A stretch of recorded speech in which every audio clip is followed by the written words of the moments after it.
Hey amis youtubeurs, salut, ça fait un bout de temps qu'on s'est pas vu, ça fait 3 4 mois, facile, hein, facile. Ben, le problème, c'est tout simple. J'avais pas mal de petits boulots à droite à gauche à faire, hein, j'ai vendu pas mal de services aussi pour aider les gens. J'ai chez moi à faire aussi, et le temps passe, ben, après vous avez votre boulot, et c'est comme on sait, on fait pas toujours ce qu'on veut, on fait ce qu'on peut. Mais maintenant, il y a les beaux jours qui arrivent. Alors, on va se prendre le temps pour un nouveau projet. C'est un barbecue américain. Vous avez sûrement déjà vu ça sur YouTube, hein, des gens qui font des. Enfin, les Américains, eux, ils sortent carrément des grosses citernes de propane du sol, des machins de tarés, hein. Ils découpent ça et ils font des barbecues sur remorque, hein, remorque de tracteur, de semi, hein. Je dis des conneries parce que je ne sais pas en fait qu'est-ce que c'est comme remorque, mais c'est pour vous donner l'image de la remorque, c'est pas un truc petit quoi.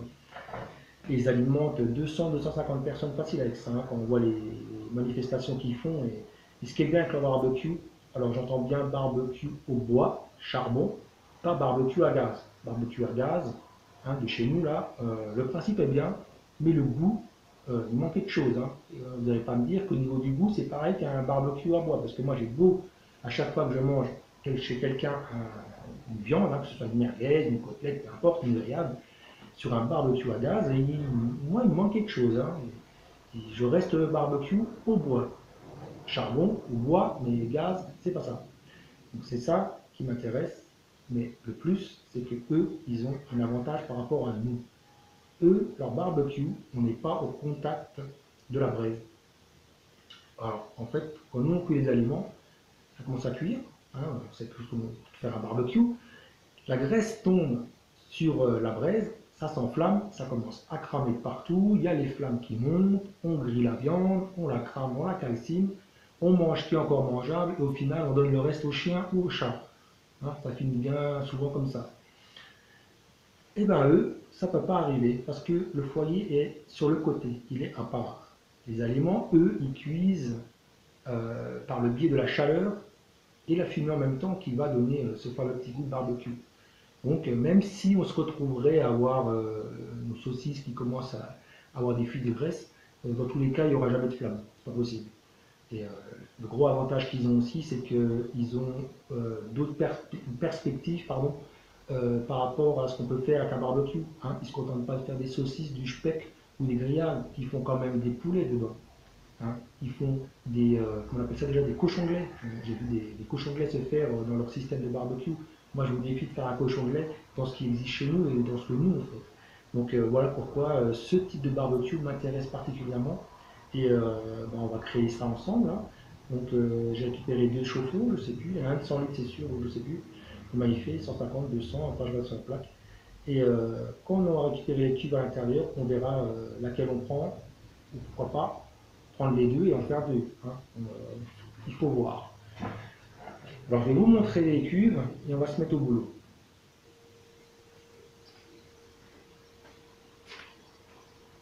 Bon ben, voilà les deux bêtes. 200 litres, 100 litres. On va récupérer l'intérieur des deux et on verra ensuite qu'est-ce qu'on fait. Allez, assez parlé, au boulot. Ça y est, voilà les deux bestiaux dépecés, sortis de leur coquille, hein. C'est pas un poussin, hein, mais bon, presque. Mais voyez là, ça fait un tout petit peu de saleté, hein. Il va falloir nettoyer ça après, hein, parce que c'est cradoc. Et on peut pas bosser, continuer à bosser comme ça, hein. Alors, les deux cuves, la petite là, en fait, elle me plaît bien. Je vais en faire deux, parce que du coup, je vais faire un petit et je vais faire un grand, hein. Bon, j'appelle ça grand. On verra ce que ça donne une fois sur pied, une fois que c'est fini. Mais ça me donne envie d'en faire deux. Donc, on va s'attaquer à deux. Donc là, la grande porte, dans celui-là, on fera une seule porte, une grande. Là, on fera, pardon, là, on fera aussi une porte. Le couvercle là, qui s'ouvre. Sur le côté ici, on mettra une bouteille de gaz qu'on va découper pour mettre en long comme ça, hein, encastré dedans. Ici, ce sera exactement le même principe. Et après, pour tout ce qui est ouverture et ainsi de suite, le foyer, les grilles amovibles, tout ça c'est du boulot en perspective, mais ça va donner quelque chose d'intéressant à réaliser. Et là, je vous garantis que le cochon de lait il rentre. Je pense même qu'un petit porcelet il rentre ici aussi, mais là j'en suis sûr, celui-là. De toute façon, on essaiera ça, hein. J'ai déjà l'eau à la bouche. Bon, en attendant, pensez à vous protéger quand vous faites ça, hein.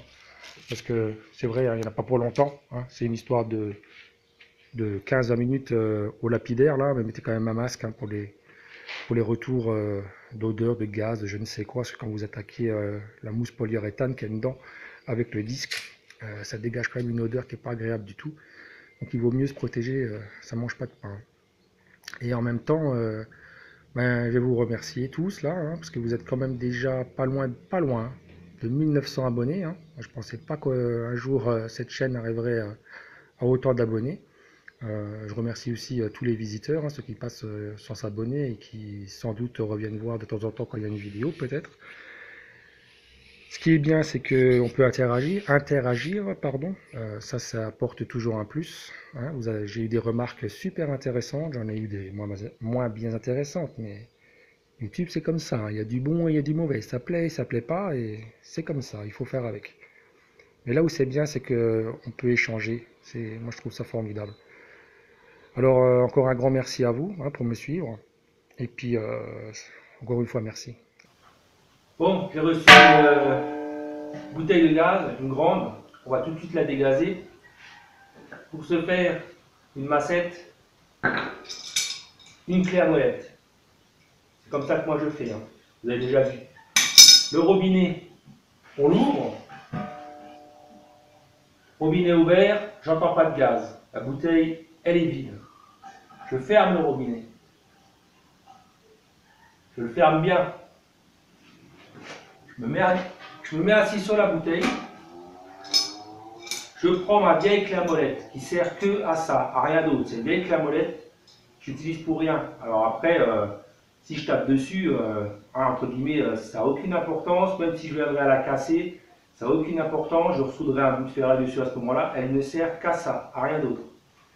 Ensuite, il suffit de la placer dessus, sur le carré du robinet là, qui est en laiton. On règle pour qu'il n'y ait pas de jeu. Voilà, là on est bien dessus. Le robinet est fermé, ma clé à molette elle est en place. Je prends ma massette, je suis assis dessus, donc je fais contrepoids, je peux gérer ma bouteille. Et là je vais taper. Alors, même s'il y aurait une étincelle, même si maintenant je viendrais à meuler à côté, mon robinet il est fermé, je défie n'importe qui de faire exploser une bouteille en tapant comme ça, et même s'il fait des étincelles. Là, je défie n'importe qui de faire exploser une bouteille. Voilà, on y va. Vous voyez, ça vient tout seul.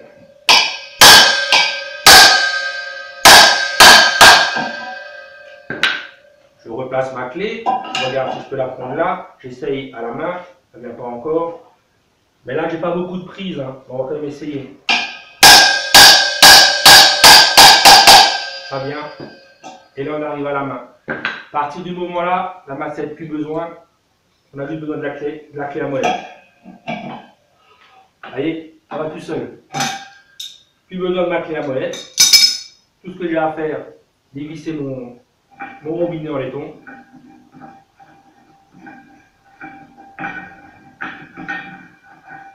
Et voilà, le tour est joué.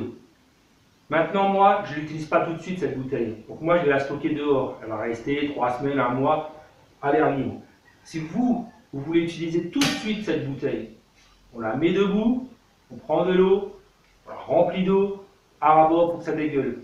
Vous laissez comme ça un petit temps, hein. Et après, vous la videz et on peut bosser dessus. Pour moi, j'en ai pas besoin, j'en ai déjà qui sont dégazés, une bonne quantité à côté. Moi, ce que je vais faire pour continuer notre projet, je vais déjà prendre une bouteille dégazée, moins grande. Celle-là, je ne sais pas à quoi elle servira, mais vu la taille, donc j'en ai 3 comme ça, hein.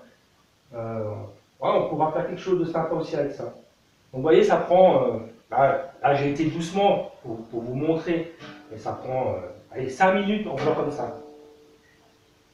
Bon, là voilà, vous avez vu entre guillemets ma nouvelle façon d'ouvrir une bouteille de gaz. Hein, vous voyez bien que robinet fermé. Ceux qui sont sceptiques, la prochaine fois je mettrai un disque à meuler à côté, je ferai des étincelles et vous verrez que pour faire exploser une bouteille, hein, quand j'entends des fois dire ouais, une étincelle, la bouteille peut exploser. Voilà, faut arrêter 5 minutes de raconter n'importe quoi. Hein. Votre bouchon est fermé, votre bouteille elle est vide. Je vois pas comment peut faire exploser une bouteille. Après, bien sûr, je dis pas si s'il y a un petit inconscient qui s'amuse à ouvrir le robinet et laisser sortir du gaz, la bouteille n'est pas vide et ça nous a frappé dessus. Voilà, on est dans un autre domaine. Enfin, vous voyez que ça va très bien et ça va vite. Hein. Allez, c'est parti. Maintenant, on passe à la suite. Donc, je viens de tracer l'ouverture de la porte du barbecue. Là, en noir. Hein. Je vous ai mis à côté les dimensions pour la porte. En fait, c'est pas compliqué. Je me suis décalé de 10 cm ici. De l'extérieur de la soudure à là, j'ai pris 10 cm.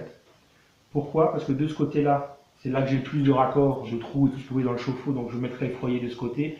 Et au-dessus, je ferai mon évacuation des fumées. Donc c'est pour ça que je me suis décalé pour me garder une marge, parce que je ne sais pas encore qu'est-ce que je vais mettre comme tuyau. Donc là, j'ai de quoi faire. Ensuite, je suis descendu ici, là. J'ai fait une ouverture de 38 cm. Ce trait d'axe, comment je l'ai trouvé? Sur le chauffe-eau, vous avez une soudure industrielle de ce côté-là. Vous en avez une de l'autre côté, et vous en avez aussi une qui traverse tout du long comme ça. Alors on aurait très bien pu dire, allez hop, je me prends la soudure qui traverse tout du long, et c'est la base de ma porte. Sauf que moi, elle tombe mal, elle est mal placée par rapport à mes ouvertures de chauffe-eau, et là où je vais mettre mon foyer. Mais c'est pas grave. Donc de la soudure transversale, j'ai simplement pris une cote de là à là, et j'étais à 57,5 cm de la soudure à là. J'ai fait pareil de l'autre côté, de la soudure à là, 57,5. J'ai tracé mon trait d'axe, hein, qui s'avérera en même temps de haut de porte. Ensuite, j'ai fait mes décalages, donc 4 cm de l'extérieur à là, et la vis, et j'obtiens la forme de la porte. En descendant là, j'ai choisi comme ouverture, hein, comme longueur d'ouverture sur cette partie-là, 38 cm. Donc là, je suis parti d'en haut vers le bas, 38. D'en haut vers le bas, 38. Et hop, j'ai tracé mon trait. Et là, j'obtiens la forme de ma porte. À partir de maintenant, vous allez dire, hop, c'est super, on sait où notre porte elle veut être. On découpe. Non, on ne découpe pas. Ici, je vais vous dire déjà pourquoi je me suis mis à 10 cm. Le tuyau d'évacuation, il va être là. On aurait pu le mettre carrément sur le côté là. Mais comme je vais avoir le foyer, je ne sais pas à quelle distance il va se trouver du haut du foyer. Suivant la chaleur qui va être dégagée, comme je ne la maîtrise pas, vu que c'est le premier que je fais, je ne suis pas convaincu que si j'ai trop de chaleur qui arrive sur mon évacuation, mon tuyau d'évacuation des fumées, eh ben, l'évacuation se fait correctement en fait. Donc dans le doute, c'est pour ça que je préfère placer mon évacuation au-dessus avec la clé plutôt que sur le côté. Quand on va ouvrir la partie là, on va juste découper ici là. Une fois qu'on aura découpé ici, on va faire nos charnières. On mettra une charnière là, une charnière au centre et une de l'autre côté. Et une fois qu'elles seront fixées, soudées, seulement là, on découpera nos côtés et la partie basse pour ouvrir la porte et nettoyer l'intérieur du chauffe-eau. Pourquoi comme ça? Parce que, imaginez, on découpe, on découpe, on découpe, on découpe. C'est bien, vous l'avez en main, vous pouvez bavure facilement et tout. Mais quand vous allez remettre vos charnières, ben là vous allez vous embêter. Que sur des charnières achetées ou que vous fassiez vous-même, peu importe, parce que dès l'instant où vous allez les mettre de ce côté, là c'est bon, ça va être facile. Vous allez repasser votre panneau là, il va commencer à passer à travers, il va pas se mettre correctement. Vous allez vous embêter pour le faire tenir, ou alors il va falloir des gros aimants pour le plaquer ici et là pour arriver à le maintenir et enfin souder. Tandis que si vous faites la découpe ici, vous mettez vos charnières et ensuite vous découpez le reste, déjà là vous êtes sûr que tout est nickel en place. Donc c'est maintenant ce qu'on va faire. Ça y est, on a fait notre découpe. Alors vous voyez que j'ai ouvert comme j'avais dit ici. Et là, en fin de compte, j'ai un tout petit peu rajouté une ouverture là. Et là, c'est juste en prévision des charnières que je vais faire. Comme elles vont être peut-être placées aux extrémités, les deux là. Je me suis dit, pas que d'un coup je les soude, je les mets en place. Et en fait, mon disque à tronçonner, il passe plus. Vous voyez, parce que là, je l'ai fait au disque à tronçonner. Parce que comme certains me disent effectivement, ils n'ont pas forcément un découpeur plasma, ça aurait été bien plus rapide pour le découper. Mais c'est comme ça, vous voyez que ça va aussi. Donc c'est fait au disque à tronçonner. Pour ceux qui n'ont pas utilisé de disque à tronçonner, il y a une disqueuse avec un petit disque à tronçonner, que ce soit une petite ou une grosse, hein, peu importe. Quand vous travaillez avec et que vous commencez à découper, vous commencez juste. Est-ce qu'elle est dans le coin? Non, je ne l'ai pas dans le coin. Je vais la chercher.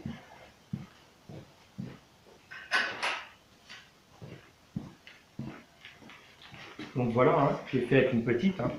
Ce que je voulais dire, c'est que quand vous commencez à découper, vous vous mettez dessus, vous appuyez pas comme un bourrin. Ça sert à rien d'appuyer. Vous allez bouffer votre disque à une vitesse grand V et vous n'allez pas avancer. Vous commencez légèrement à marquer la tôle. Allez, vous y allez tranquillement.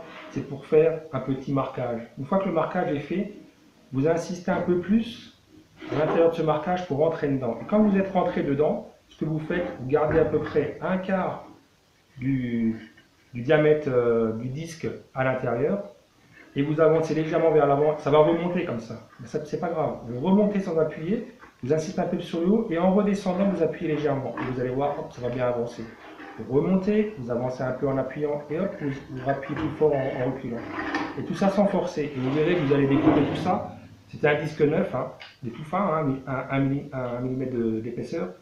Je ne l'ai pas bouffé. Maintenant, j'aurais commencé à appuyer comme un âne sur ma meuleuse. J'aurais bouffé 2 voire 2 disques et demi pour découper ça. Alors surtout quand vous travaillez avec ça, n'appuyez pas. Allez-y tranquillement, laissez la machine travailler. Vous allez économiser du disque et vous allez tout aussi bien découper. Maintenant, pour cette vidéo, on va s'arrêter là. Parce que là, j'aurai plus le temps de continuer. Et la prochaine étape, eh ben, je vous montrerai comment on fait les charnières, comment on les met en place, comment on ouvre. Vous verrez comme moi comment c'est dedans, espérons qu'il n'est pas trop sale. Et on pourra continuer. Allez les amis, à bientôt pour la suite de notre barbecue.